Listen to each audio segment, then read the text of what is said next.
Chers amis pèlerins, bonjour. Je suis très heureux de pouvoir vous parler en ce moment depuis le Canada, à vous qui êtes en pèlerinage à Lourdes auprès de Notre-Dame et de Sainte Bernadette.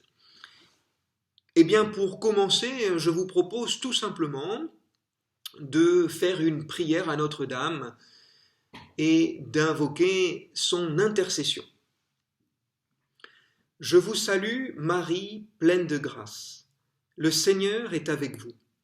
Vous êtes bénie entre toutes les femmes, et Jésus, le fruit de vos entrailles, est béni. Sainte Marie, Mère de Dieu, priez pour nous, pauvres pécheurs, maintenant et à l'heure de notre mort. Amen. Notre-Dame de Lourdes, priez pour nous. Notre-Dame du Rosaire, priez pour nous. Sainte Bernadette, priez pour nous. Saint Dominique, priez pour nous. Au nom du Père, du Fils et du Saint-Esprit. Amen. Voilà, permettez-moi de tout d'abord me présenter pour celles et ceux d'entre vous qui ne me connaissaient pas. Je suis donc le frère Thomas de Gabory. Je suis prêtre dominicain de la province de Toulouse et je suis depuis un petit peu moins d'un an au couvent d'Ottawa, le couvent des frères dominicains d'Ottawa au Canada. Ici, j'enseigne la théologie et la bioéthique, l'éthique médicale, dans une université dominicaine qui s'appelle le Collège universitaire dominicain. Avant le Canada, j'étais frère dominicain aux Philippines, où j'étais enseignant à l'université de médecine, j'enseignais la philosophie, et j'ai été en même temps étudiant pour une thèse de doctorat en théologie. Et puis dans mes heures perdues, j'ai ouvert une maison de soins de fin de vie, un soin palliatif, pour les personnes défavorisées des trottoirs de Manille, une maison qui est toujours ouverte actuellement et qui accueille une quinzaine de personnes de la rue. Voilà, donc j'ai cette particularité d'être à la fois prêtre et médecin. Et en tant que médecin et dominicain, j'ai pu travailler, alors surtout dans le virus du sida, j'ai accompagné des personnes atteintes par le virus du sida, et puis je me suis orienté ensuite dans les soins palliatifs, notamment à l'île de la Réunion, où je dirigeais, disons, 15 lits d'hospitalisation en cancérologie et soins palliatifs, et puis j'ai poursuivi cet accompagnement des personnes en fin de vie aux Philippines. Alors, je ne suis pas un spécialiste de la Covid-19, je ne suis pas un spécialiste du coronavirus, donc je ne suis pas le professeur Raoult, donc je ne rentre pas dans les polémiques actuelles dues à la pandémie et au virus lui-même. Mais je connais un petit peu un autre virus que l'on appelle le virus du sida ou le VIH. Eh bien, cette pandémie de la Covid-19, notamment au printemps 2020, donc ce que l'on appelait la première vague, m'a beaucoup fait réfléchir, non pas du point de vue de la polémique, mais du point de vue de l'éthique des soins ou de l'éthique médicale. Et j'ai donc écrit un livre qui est sorti et qui est disponible actuellement, qui est une réflexion vraiment sur la médecine, la mission de la médecine, le rôle de la médecine, et la place de la médecine dans notre monde, mais dans une perspective chrétienne, dans une perspective croyante. Ce livre s'appelle « Tu étais malade et je t'ai visité », et donc c'est ce titre-là que j'ai repris pour notre discussion d'aujourd'hui. Ce livre a un sous-titre « Médecine, guérison et salut », et il est aux éditions du Cerf. Eh bien, dans ce livre, j'essaye de réfléchir sur donc la place de la médecine et la mission des soignants dans notre monde d'aujourd'hui, dans une perspective croyante, dans une perspective chrétienne. C'est un livre qui est facile à lire, mais qui, je pense, est très important pour penser ou repenser ce métier des professionnels de santé qui ont pour tâche d'accompagner les personnes en souffrance dans notre monde. Voilà. Écoutez, pour commencer notre propos, je voudrais partir de deux constats. Le premier, c'est que durant la pandémie de Covid-19, durant le printemps 2020, dans nos maisons de retraite, on a pu dénombrer 10 000 morts de personnes âgées qui sont mortes seules, c'est-à-dire sans la possibilité d'être visitées ou accompagnées par leur famille, leur entourage ou leurs amis. 10 000 morts dans les EHPAD en France, ce qu'on appelle les établissements d'hébergement pour personnes âgées dépendantes, donc EHPAD, et nous pouvons faire le même constat au Québec ou au Canada. Juste pour le Québec, dans les CHSLD, donc l'équivalent des EHPAD en France, on a pu dénombrer ici 3 000 morts. Alors, ce n'est pas tant le nombre de morts qui m'a interpellé que le fait qu'on ait pris des mesures radicales d'isolement de ces personnes âgées, de nos personnes âgées, de nos parents, mesures radicales d'isolement qui avaient pour but la protection de leur santé. Et c'est cela qui m'a beaucoup interrogé et sujet sur lequel je voudrais réfléchir avec vous aujourd'hui. Cet isolement a provoqué, dans nombre de cas, beaucoup de souffrance parce que beaucoup de solitude.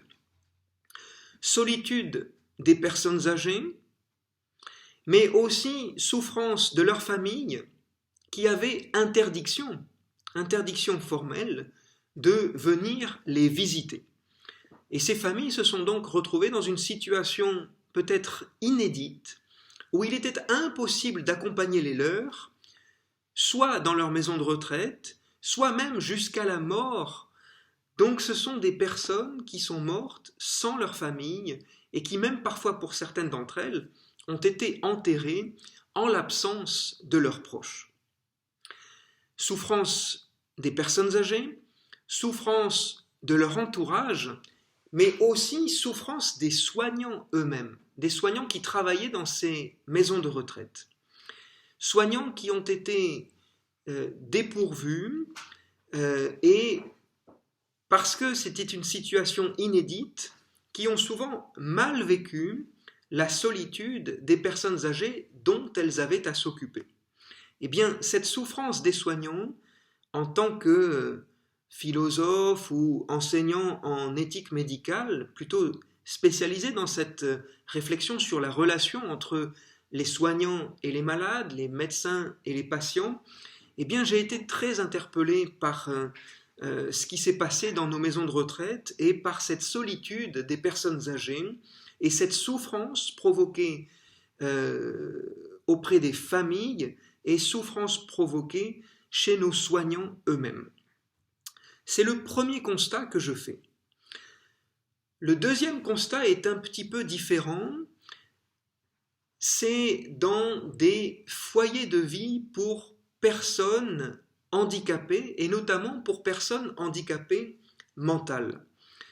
Dans ces foyers de vie ou dans ces maisons d'accueil spécialisées, les soignants ont parfois été obligés d'enfermer à clé certains patients porteurs de déficiences mentales ou parfois de pathologies psychiatriques telles que l'autisme ou la schizophrénie ou la trisomie.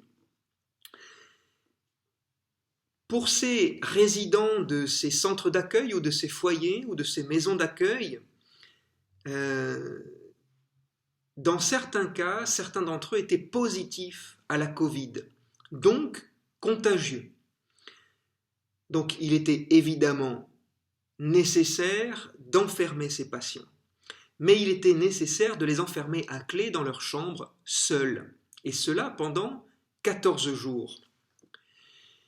Ces mesures extrêmes, radicales, étaient extrêmement difficiles à vivre pour les patients eux-mêmes, qui n'avaient pas les moyens nécessaires pour les comprendre, et ces mesures ont été extrêmement difficiles à vivre pour les soignants eux-mêmes ou pour les travailleurs sociaux de ces centres d'accueil pour personnes handicapées. Et on peut le comprendre parce que ces mesures extrêmes étaient une première et que personne n'avait l'habitude d'enfermer à clé des patients pendant si longtemps.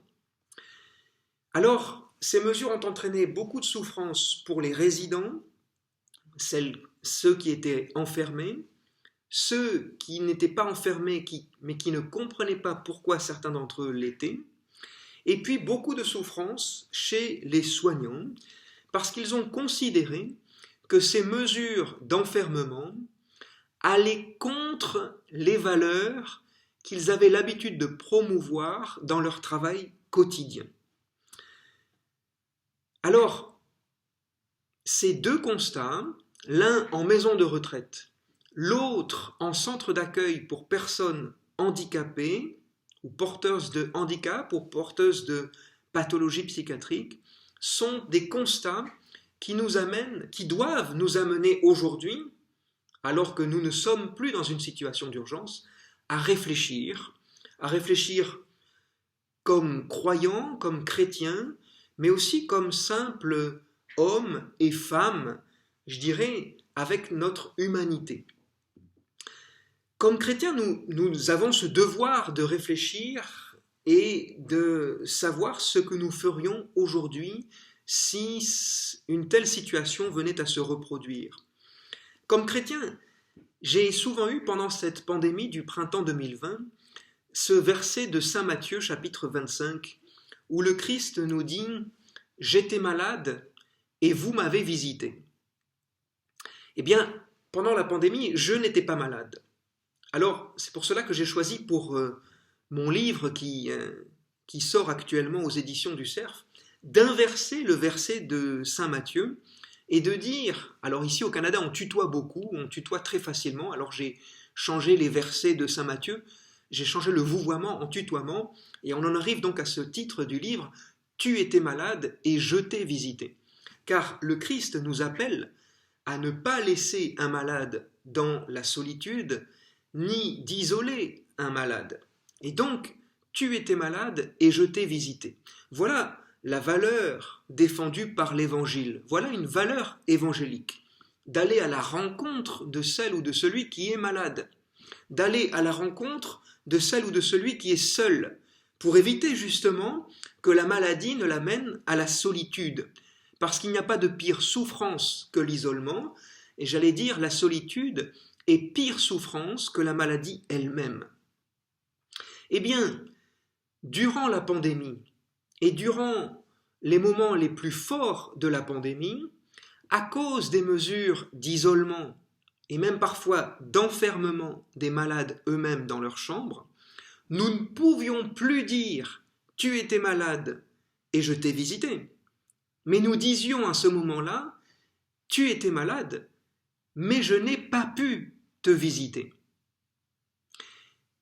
Alors les soignants souffraient de ne pas pouvoir complètement réaliser leur mission de soignants, puisque les résidents étaient soit enfermés, à clé dans leur chambre, soit isolés, sans pouvoir rencontrer leur famille, leur entourage ou leurs amis. Et comme chrétiens, nous devons être bouleversés de ne plus pouvoir aller à la rencontre de nos frères et sœurs malades. Moi-même, si mes parents avaient été en maison de retraite en plein cœur de la pandémie, alors je suis un peu un provocateur, mais je pense que je n'aurais jamais supporté de savoir mes parents seuls, en solitude, en maison de retraite, et je pense que je serais allé de nuit ouvrir les portes de la maison de retraite pour les amener avec moi, les prendre chez moi et m'occuper d'eux pendant le temps de la pandémie. Ce que je veux dire, c'est que comme chrétien, attaché aux valeurs de l'Évangile, et puis comme hommes et femmes, membres d'une même humanité, je pense que l'on peut dire que si une telle situation d'urgence se reproduisait aujourd'hui en France et ailleurs, je pense qu'on pourrait dire aujourd'hui plus jamais ça. Ça veut dire que ces mesures extrêmes, et je vais y revenir, ont probablement eu une justification parce que nous étions en temps d'urgence et que c'est la première fois que nous vivions cela, mais que je pense qu'il ne faudrait plus faire la même chose aujourd'hui, il ne faudrait plus reproduire le même scénario, et c'est donc maintenant là-dessus que je voudrais réfléchir avec vous. Le premier point que je voudrais aborder, c'est ne pas se plaindre trop facilement de ce qui s'est passé, mais regarder le positif, parce qu'il y a eu du positif et du très beau positif, pour pouvoir nous interroger et nous poser les bonnes questions. Alors, pourquoi regarder le positif et que s'est-il vraiment passé de beau et de bon durant cette crise sanitaire d'urgence au printemps 2020 ? Eh bien, le premier point que je voudrais souligner, c'est que c'est probablement la première fois en France et dans d'autres pays du monde que l'on a choisi de mettre l'économie au dernier plan. Je veux dire que la protection de la santé des personnes vulnérables et des personnes âgées est passée au premier plan par rapport à l'économie elle-même. On a pris des risques sur le plan économique pour ne pas mettre en danger les personnes les plus vulnérables et les plus âgées de notre société. Et je pense que c'est la première fois où l'économie, dans une société quand même très libérale, très ultra-libérale, c'est la première fois que l'économie est passée au second plan, après le bien-être ou la protection de la santé des personnes fragiles, vulnérables et âgées. Et je pense que c'est un point que nous devons avoir l'honnêteté de souligner. Le deuxième point positif, c'est qu'il y a eu des actions très altruistes durant cette pandémie, et j'en relève deux, mais on pourrait en relever d'autres. Le premier, c'est que le port du masque, si contesté, le port du masque à l'époque a été un geste altruiste. Il l'est toujours aujourd'hui. C'est-à-dire, quand je porte un masque, ce n'est pas tant pour me protéger que pour protéger les autres. Et c'est un acte altruiste, et je pense qu'il faut le souligner, parce que cela veut dire, je ne pense pas d'abord à moi, mais je pense d'abord aux autres. Si je porte un masque, c'est pour protéger les personnes les plus fragiles que je peux rencontrer dans un endroit clos ou dans d'autres endroits. Et le deuxième point, c'est que ce sont les jeunes qui se sont sacrifiés pour les personnes âgées. Parce que ce sont les personnes âgées qui étaient les personnes les plus fragiles et les plus à même de faire des formes graves de la Covid-19. Donc, lorsque c'est tout un pays qui s'est confiné pendant plusieurs semaines au printemps 2020, c'était d'abord les jeunes, la population la moins vulnérable, qui s'est confinée, c'est-à-dire qui s'est en quelque sorte sacrifiée, et notamment sur le plan économique, parce que beaucoup maintenant ont perdu leur emploi, pour la protection de la santé des personnes les plus âgées et les plus vulnérables et les plus fragiles de notre société. Voilà le deuxième point positif qu'il est bon de relever et de rendre grâce pour cela. Et le troisième point positif, c'est que j'ai exagéré un petit peu dans mon propos introductif, c'est que je ne crois pas que nos personnes âgées soient mortes seules dans les maisons de retraite, dans les EHPAD.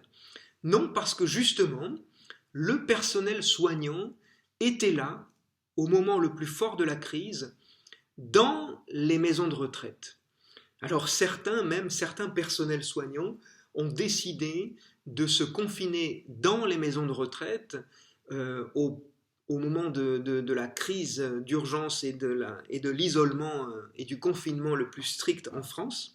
Alors, cet acte qui peut paraître généreux peut aussi nous interroger. Est-il normal que des soignants salariés se dévouent autant jusqu'à s'isoler, se confiner, s'enfermer dans les maisons de retraite? Mais je trouve qu'il est important de dire que ces personnes âgées qui sont mortes, décédées dans les maisons de retraite, ne sont pas mortes seules. Certes, elles sont mortes sans leur famille, sans leur entourage, sans leurs amis, mais elles sont mortes accompagnées par des soignants dont c'était la mission que d'être auprès de ces personnes-là. Et cela peut nous interroger en nous posant cette question, qui sont ces soignants et ces soignantes que le monde applaudissait tous les soirs à 20h? Je ne sais pas si vous en faisiez partie, mais le monde, beaucoup de monde applaudissait les soignants le soir à 20h. Bien, vous voyez, nos personnes âgées ne sont pas mortes seules, mais elles ont été accompagnées par des soignants, certes payés pour cela, mais quand même dévoués, puisque certains sont allés jusqu'à s'enfermer dans les maisons de retraite avec les personnes âgées. Voilà, donc après ce constat, après ces 3 points positifs qu'il faut souligner, je pense qu'il est bon de se poser une question, c'est jusqu'où fallait-il aller pour protéger les personnes les plus vulnérables de notre pays? Fallait-il aller jusqu'à les enfermer, jusqu'à priver ces personnes de toute liberté individuelle, ou finalement fallait-il ne rien faire jusqu'à prendre le risque de laisser mourir les personnes âgées au risque que leur famille puisse venir les voir, mais au risque que ces familles les contaminent? Fallait-il ne jamais enfermer les personnes porteuses de handicap mental dans les centres pour personnes handicapées alors qu'elles étaient positives à la Covid?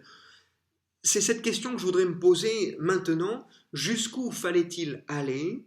Soit ne prendre aucune mesure au risque que tout le monde se contamine, mais au risque de mourir, ou fallait-il faire ce qui a été fait, c'est-à-dire enfermer les personnes, isoler les personnes, au risque de provoquer des souffrances, de la solitude et une frustration auprès des familles, une frustration des familles, de l'entourage et une frustration des personnels soignants de ces centres. Voilà la question que nous pouvons nous poser. Eh bien, pour répondre tout simplement, il me semble qu'il est très facile de penser en éthique médicale une fois que la crise est passée. Parce que finalement, l'éthique demande du temps, et aujourd'hui, nous avons le temps de réfléchir sur ce qu'il aurait fallu faire, mais au plein cœur de la crise, dans le contexte d'urgence, personne, d'une part, ne connaissait la dangerosité du virus, on ne le connaissait pas, et personne n'avait le temps de se poser les bonnes questions. Ce qui fait qu'il me semble pouvoir dire que dans un contexte d'urgence, ce n'est pas le temps de la réflexion éthique. Et que les mesures qui ont été prises, je pense qu'elles ont été les bonnes mesures. Elles ont probablement été sévères, strictes, on pourrait le dire extrêmes, mais dans le contexte d'urgence de l'époque, je pense que les soignants n'ont pas à se culpabiliser d'avoir laissé des personnes isolées de leur famille et de leur entourage, mais qu'elles ont assuré leur mission de soignants, qui était d'accompagner ces personnes, parfois jusqu'à la mort, mais dans un contexte d'urgence qui nécessitait des mesures extrêmes. Je crois qu'il faut souligner aussi qu'il y avait à ce moment-là, au plus fort de la crise, une nécessité de politique de santé publique qui faisait qu'il fallait priver certaines personnes, voire toute la population, de ses libertés individuelles parce qu'il fallait protéger la santé communautaire. Et je crois qu'il faut prendre en compte cette nécessité d'une politique de santé publique au plus fort de la crise. Donc, je ne vois pas de raison, moi, aujourd'hui, de culpabiliser les soignants. Ils ont fait ce qu'ils devaient faire, ils avaient une mission, ils l'ont assurée, et c'est pour cela que le monde les applaudissait. Mais voilà, nous ne sommes plus en contexte d'urgence, et aujourd'hui vient le temps de la réflexion. Et c'est pour cela que la question se transforme un petit peu, et la question devient si ce genre de situation d'urgence devait revenir, devait se reproduire, devrions-nous redécider les mêmes mesures extrêmes d'isolement au risque de provoquer de la souffrance, de la solitude, des décès de personnes seules, certes accompagnées par des professionnels de santé, accompagnées par des travailleurs sociaux, mais isolés de leur famille et de leur entourage. Eh bien, pour pouvoir répondre à cette question, je crois qu'il faut réfléchir un petit peu à cette mission des soignants, puis à réfléchir pourquoi notre société en est arrivée à de telles mesures si radicales. Alors, je voudrais vous parler maintenant de cette mission des soignants qui me paraît un thème extrêmement important et c'est ce que je développe dans le livre dont le titre est « Tu étais malade et je t'ai visité, médecine, guérison et salut ». Pourquoi ? Parce que c'est un thème que je pense fondamental pour bien penser ce qui s'est passé pendant la crise et pourquoi il ne faudrait pas refaire exactement la même chose. Voilà, j'ose parler, moi, pour parler de la mission des soignants, des médecins, des infirmiers, des infirmières, des aides-soignants, de tous les professionnels de santé.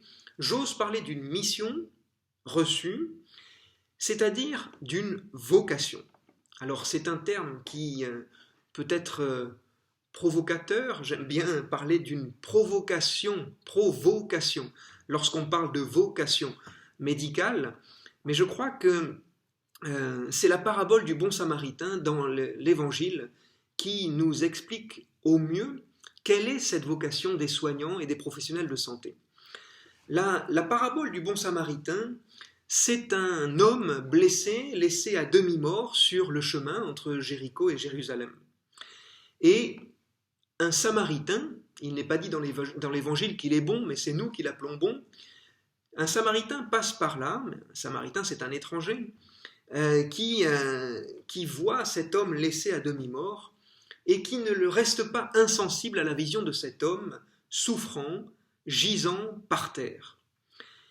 Il est ému de compassion, ce qui veut dire dans l'Évangile, il est pris aux tripes, il est remué jusque dans ses entrailles par la vision d'un homme qui souffre. Et il décide de prendre soin de cette personne gisant à terre. Et le terme de prendre soin est dans l'Évangile, et il est très important parce que c'est le seul endroit dans la Bible où il est question de prendre soin d'une personne. Et non seulement il prend soin de cette personne, c'est-à-dire qu'il réalise un bandage, il met de l'huile et du vin sur la plaie, il bande les plaies de cet homme laissé à demi-mort, puis il décide de prendre sur sa monture, c'est-à-dire sur un cheval ou un âne, cet homme et de l'amener dans un autre endroit qui est une hôtellerie et de confier cette personne à l'hôtelier. Eh bien, je trouve que cette parabole s'adresse aux soignants et aux professionnels de santé. D'ailleurs, aujourd'hui, beaucoup d'hôpitaux, notamment en Amérique du Nord, au Canada et aux États-Unis, beaucoup d'hôpitaux s'appellent « Au bon samaritain ». C'est justement parce que les médecins, les soignants, les professionnels de santé se sont appropriés cette parabole pour la faire leur, parce que justement cette parabole raconte la mission confiée aux soignants aujourd'hui. Pourquoi? Parce que l'acte de soin que réalise le Samaritain, le bandage, la désinfection des plaies, c'est un acte technique. Mais justement, le soin ne s'arrête pas à l'acte technique. Le Samaritain décide d'amener l'homme blessé à l'hôtellerie, qui est en fait le symbole ou le signe de ce qu'on appelle l'hôpital aujourd'hui. Et il le confie à l'hôtelier, qui est en fait le symbole du personnel hospitalier, des soignants eux-mêmes, qui ont cette mission dans un lieu précis que l'on appelle l'hôtellerie, l'hôpital, qui est un lieu hospitalier. L'hospitalité a donné ce mot d'hôpital, et les soignants ont pour mission de prendre soin de cette personne. Mais le soin ne s'arrête pas à l'acte technique, il est aussi un soin relationnel. C'est-à-dire qu'il n'y a pas de médecine uniquement technique, mais il y a une médecine qui est une médecine de relation. Et je crois que c'est très important de dire et de rappeler que cette mission des soignants est une mission d'apporter un certain bien-être à la personne malade, mais ce bien-être ne s'arrête pas à la santé physique.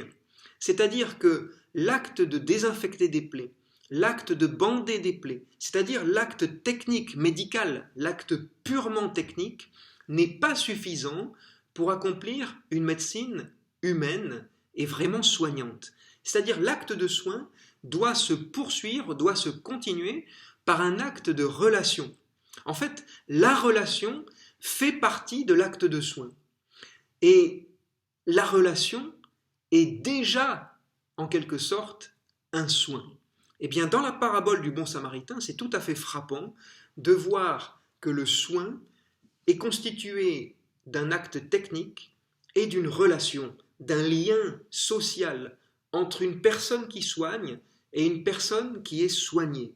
Un lien d'humanité entre un soignant qui est un être humain et un soigné qui est aussi un être humain.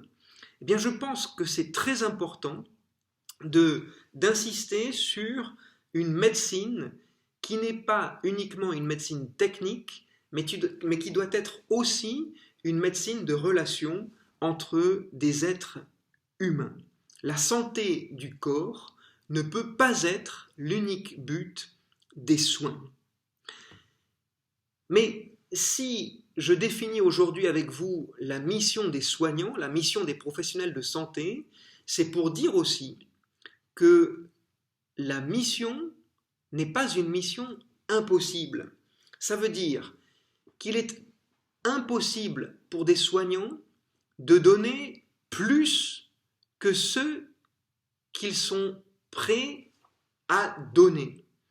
Et il y a une chose que les soignants ne pourront jamais donner, c'est le salut.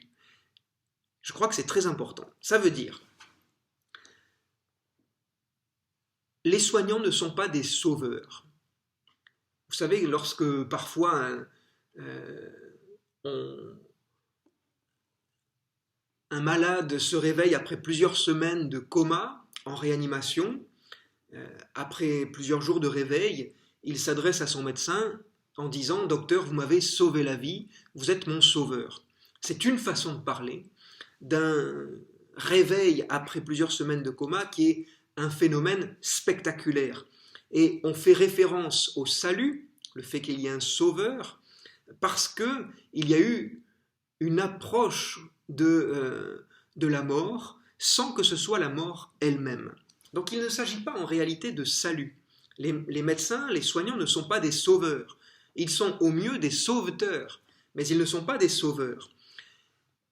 Ce qui est important de souligner, c'est que les soignants sont incapables de donner, de procurer le salut.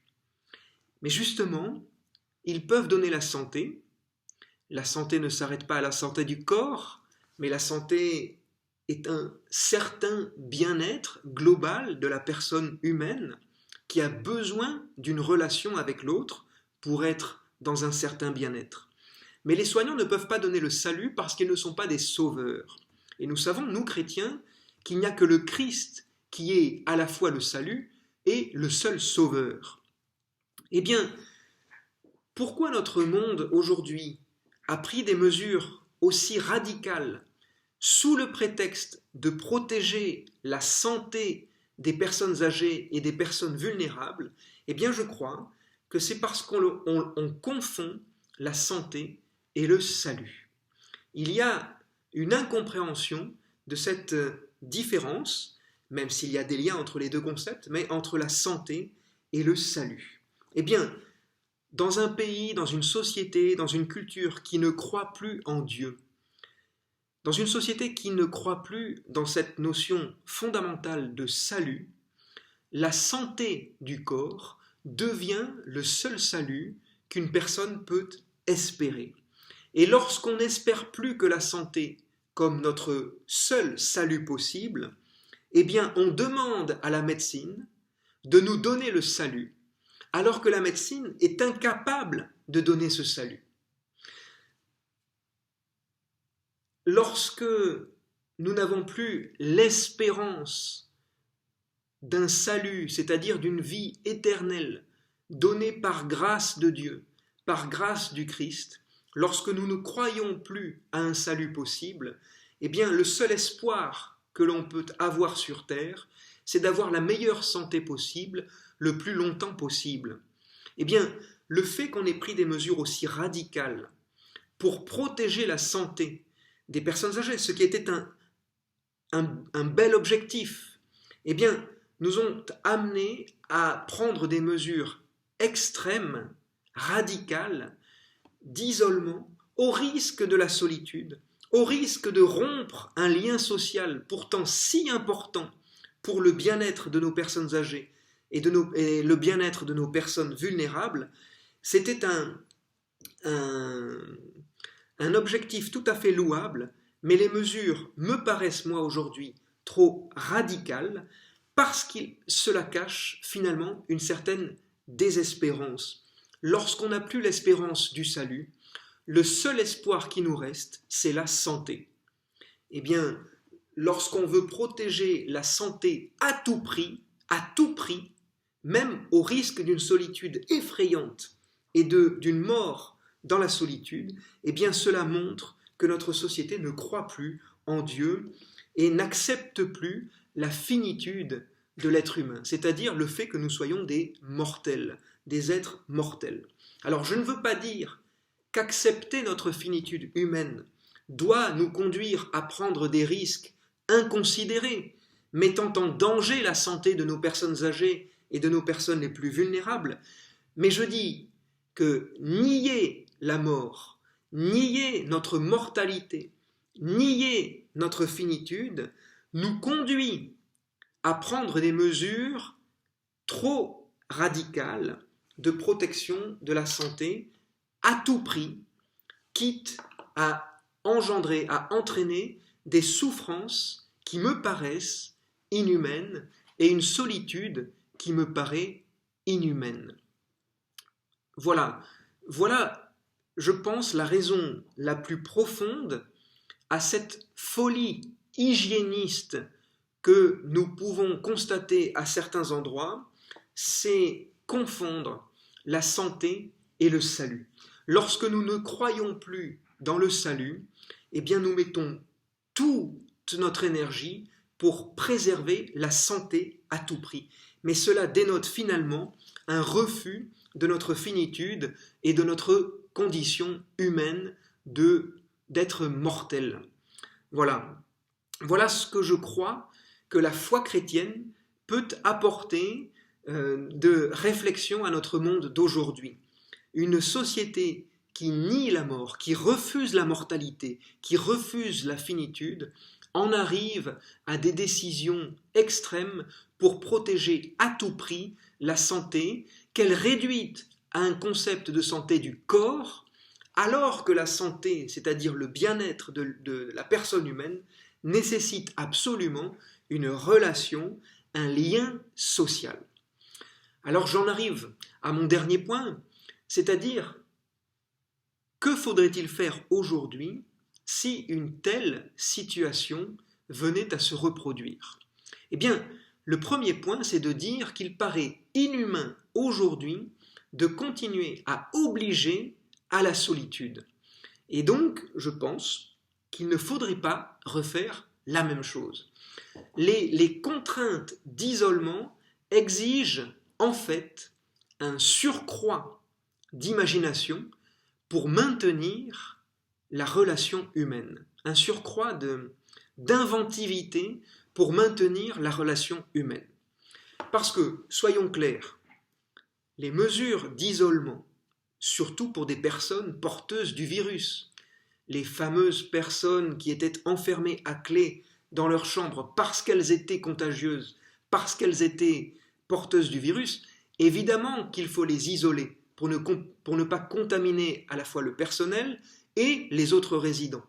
Mais il ne faut plus tolérer de solitude absolue. Ce qui veut dire qu'il faut faire confiance au personnel de ces établissements pour trouver des idées neuves, des idées nouvelles, pour maintenir un lien social, un lien d'humanité, une relation, tout en étant isolé.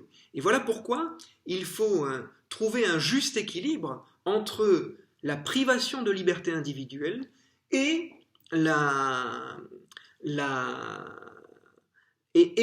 contrainte d'isolement et qui entraîne parfois une certaine solitude. Mais je crois qu'il est possible d'isoler tout en conservant une certaine relation humaine.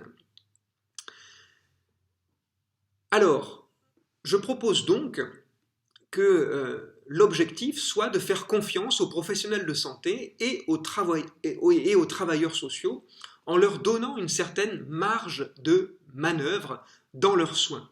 Ils sont capables de créativité, ils sont capables d'inventivité pour maintenir cette relation si importante dans la santé, dans le bien-être des personnes vulnérables. Donc, l'objectif maintenant de chacun, c'est que l'isolement ne conduise plus jamais à la solitude extrême dans laquelle certaines personnes ont été durant le confinement. Alors, pour les personnes vulnérables, qu'il faut isoler absolument en raison de leur positivité au coronavirus, à la Covid-19, des solutions existent pour maintenir le lien social malgré l'enfermement nécessaire. Par exemple, dans certains établissements, le personnel avait décidé de saluer régulièrement les personnes avec handicap mental enfermées dans leur chambre au travers des fenêtres. Alors, ça paraît très peu, mais c'est quand même beaucoup mieux que rien du tout. Et puis, deuxième idée, c'est que moi je suis professeur donc, dans une université ici au Canada, et que tous nos cours se donnent en ligne par des vidéos, par Zoom ou par Skype ou par d'autres logiciels. Eh bien, cette technique peut être transposée dans les soins. Une personne qui est dans sa chambre enfermée peut être en lien, même si c'est technique et virtuel, avec sa famille, avec des amis et même avec le personnel soignant, au travers de ces logiciels qui permettent un certain contact, même virtuel, avec des personnes. Vous voyez, la technique qui déshumanise tant la médecine, dans ce cas-là, peut avoir une utilité sur justement la relation humaine. Voilà, donc ce sont des petits détails, des petites solutions qui sont pas très extraordinaires, mais qui peuvent éviter une solitude qui dans la solitude, peut être désespérante.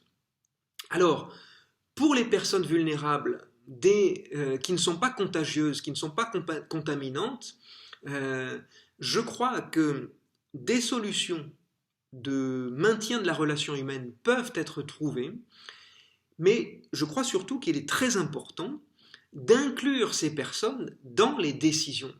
C'est-à-dire, c'est pas parce que les personnes sont vulnérables ou sont âgées, voire très âgées, qu'elles ne peuvent pas être sollicitées dans la décision, dans les décisions de soins qui les concernent. Et pourquoi ne pas inclure la personne elle-même, mais pourquoi ne pas inclure aussi les familles?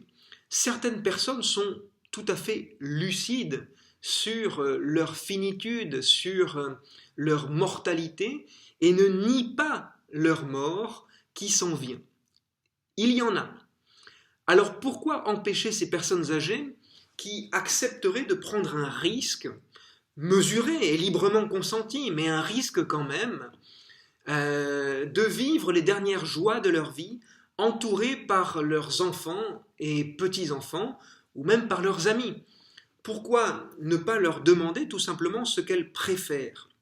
Vous voyez, en France, il y a une loi de la fin de vie qui permet d'écrire des directives anticipées. Eh bien, pourquoi ne pas tenir compte de ces directives qui diraient « je préfère prendre le risque, un risque mesuré avec une certaine distanciation, prendre le risque de continuer à voir mes amis, ma famille, mes proches, mais de prendre ce risque d'être contaminé et de prendre le risque tout simplement de mourir, mais de ne pas mourir seul. » Pour conclure, je voudrais dire que lorsqu'on parle de gestes barrières, il ne s'agit pas en réalité d'une barrière qui nous protège les uns des autres, mais on devrait plutôt parler de gestes protecteurs qui ne nous protègent pas contre des personnes, mais qui nous protègent contre un virus. Et c'est tellement différent.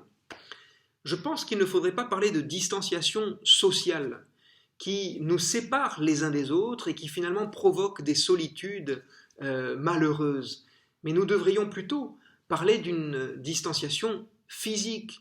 C'est simplement une distance géographique, mais qui devrait permettre toujours une relation humaine.